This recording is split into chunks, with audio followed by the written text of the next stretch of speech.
Happy it's going well and you are uh, just having a good week. Hope you've been spending time with Jesus. I hope as we've been going through this series through First Thessalonians that you have been reading the coming chapter every day during the week. And so this week would be First Thessalonians chapter 4 that you are reading every day. A little bit of a longer chapter, but shouldn't take you more than 2 or 3 minutes a day to read through that. I'd encourage you to meditate on, what the word says there. Spend some time just asking God if he's got anything for you to speak to you in regards to the scripture. And that can just be part of your daily discipline, daily devotion time you have with the Lord. I hope you have those. I hope that you are disciplined in that area and you do set aside time to be with the Lord. If we're going to call ourselves Christians and commit to living with him, that's just kind of commonplace. Common part of it would be to obviously to spend time with the Lord and spend time in relationship there and listening and kind of pouring our heart out to him. And so this is one good thing possibly to add to that discipline is simply reading this chapter every day this week. I am not entirely confident we're going to get through chapter 4 this Sunday. I'm thinking we're probably going to have to push part of that conversation to the next week. And so there's a good chance chapter 4 is going to take us 2 weeks to get through. But that's kind of jumping the gun. I do want to recap a little bit of what we talked about from Sunday right now. This past Sunday, we talked through First Thessalonians chapter 3.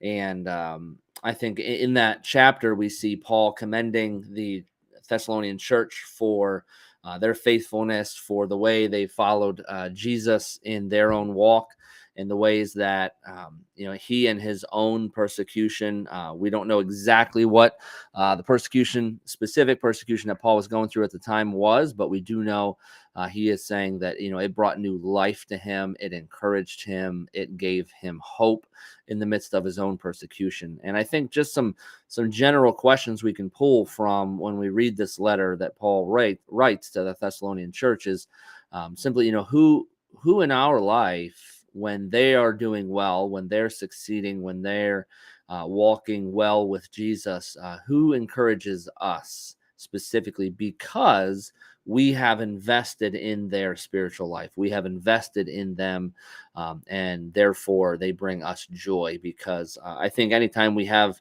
a good return on investments, that makes us happy. That doesn't have to just be financially, but it can be with our time and with our energy and with our heart. When we invest those into people and they succeed, that can be extremely encouraging for us, and especially in like a dark day or when we're not doing well, to look at those that we've invested in and be reminded that God is using us, that God has invited us into what he's doing in other people's lives, and what a blessing that is. I think probably a lot of us that sat there on Sunday, we don't have a lot of those relationships where we're intentionally investing into people. And I would strongly encourage you, like, that's not just for like the elite Christian, that's for the basic. That's Christianity 101, is to look around, engage in the community around us, and invest in those around us. If we're not doing those basic things, then we're not being true to the gospel, because that is the heart of the gospel, is to pour into people's lives, to invest well, to make it just a part of who we are and how we operate. If we're not inviting people into our lives, if we're not spending time with others in a way that advances the kingdom, then we're not living out the gospel.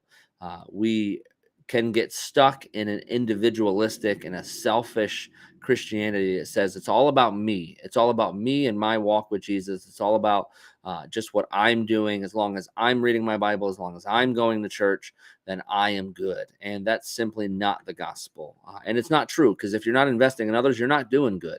If you don't have disciples, you're not doing good. You're blatantly and purposely ignoring Jesus, and that's not good. When my son purposely and blatantly ignores me, it does not make me happy. It doesn't make me think, oh, I love my son, he's so wonderful. I do love him even when he's disobedient and even when he blatantly ignores me and disobeys me.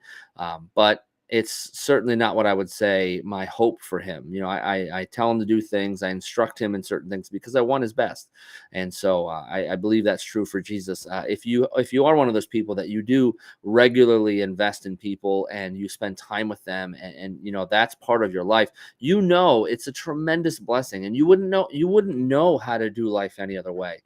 That's me. Like I don't know how to do life. I don't feel fulfilled if I'm not pouring into people. If I'm, when I'm having conversations with others who I am investing in, and I get to see them doing well, or I just get an opportunity to spend time and encourage them, it blesses me. It makes me feel amazing because I know that's my purpose. I know that's why God has me here.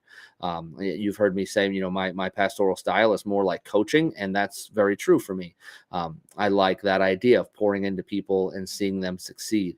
When the team is doing well, I feel successful, and that's the reality for me.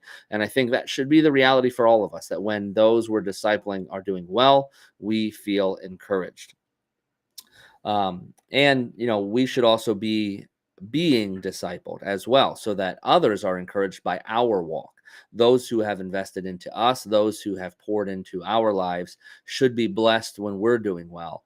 And so maybe, just thinking about that as from Sunday, is maybe a conversation you need to have, or something that could help, is to reach out to somebody who has invested in you, and maybe say, hey, I just want to thank you, because you poured into my life, you invested into me, and I don't say thank you enough, because it has helped me tremendously in my walk. And so those can be really good conversations, and I highly recommend we have those, especially if it's been a while, or maybe we never did say thank you.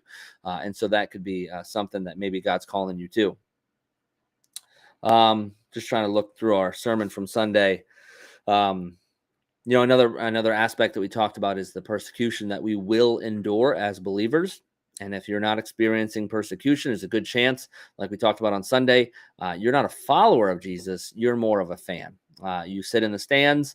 You're not really engaged with what's going on the field, but you're on the sidelines and shouting hooray. And when the trophies are handed out, you won't receive one. And the way I view that is salvation. Though when we stand before Jesus, and we say, hey, I'm part of the team, and he says, I don't know who you are.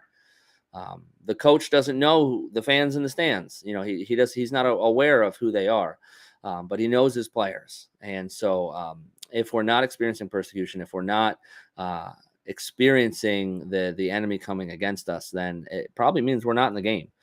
Doesn't necessarily mean you're not saved, but you're no threat to Satan's kingdom. And that should be a problem for us, because to be saved means that we have the heart of the Father, and the heart of the Father wants to rescue those in darkness. And we should be a part of that.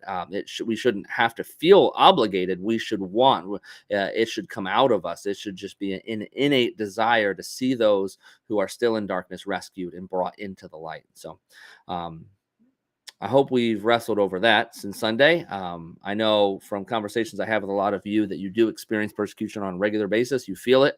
You know the enemy's against you. You know you're a threat to his kingdom, and that's awesome. I know it sounds weird to say that's awesome, but we know that when we walk shoulder to shoulder, when we gather together, that we get to encourage each other. We get to inspire one another in our struggles as the enemy comes against us, and that's necessary, because that's the community Christ is calling us to.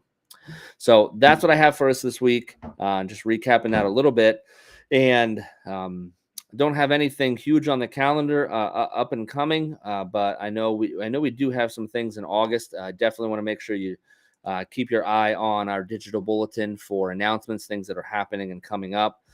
We do have Church in the Park next month. I know we're going to be doing an AV training on the 20th, immediately following the service, if that's something you might be interested in.